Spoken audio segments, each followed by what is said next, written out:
Okay, so here we are with the last video in the vibration lab. We're going to go back and take a look at the swept sign data for the aluminum short beam oriented 90 degrees to the direction of vibration. So let's look at this plot here. We're looking at acceleration on the vertical axis versus frequency on the horizontal axis. And you remember this was created over a period of 2 minutes as we swept the input frequency from 5 hertz to 2000 hertz. So the straight line here is the control accelerometer. This is the profile that the table was putting in to the beam. The 3 traces that we see here, the dark blue, the orange, and the teal, are the 3 accelerometers that are mounted on the beam.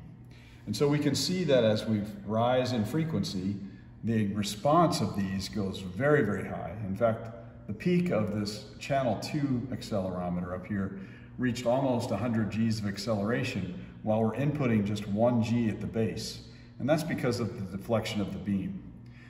Channel 2 here is the end of the beam. Channel 3 is the midpoint of the beam. And channel 4 is located on the transverse side of the beam, perpendicular to the direction of the excitation.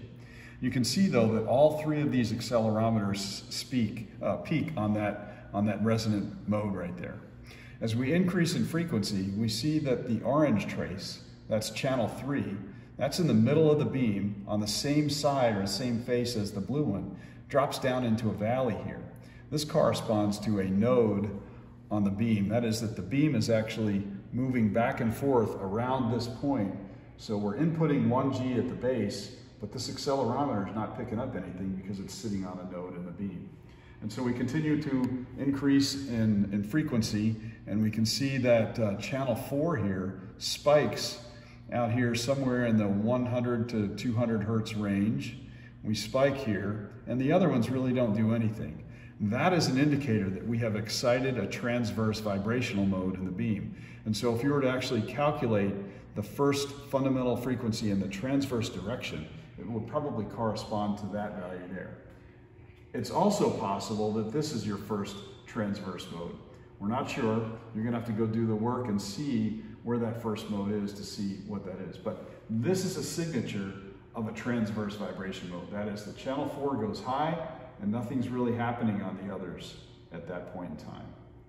So increasing in frequency, we see another spike out here, and then we come on back out and we see, looks like another node here, and then we see another spike out here around 1000 hertz. And then again, close to 2000 hertz, we're going to see a response. So that's a quick look at the data.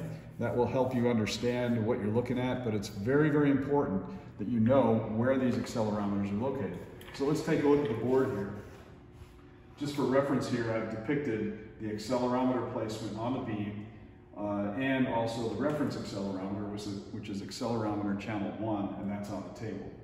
Channel 1's on the table. Channel 2 is out here at the end of the beam. Channel 3 is at the beam midpoint, and channel 4 is on the transverse side, capturing acceleration that's in that direction. So that pretty much wraps up our test today. We're going to provide you with the data, so you'll be able to do some comparisons of that data with your analysis report and your prediction report, and so that will conclude our vibration lab. Hope you guys have a great day.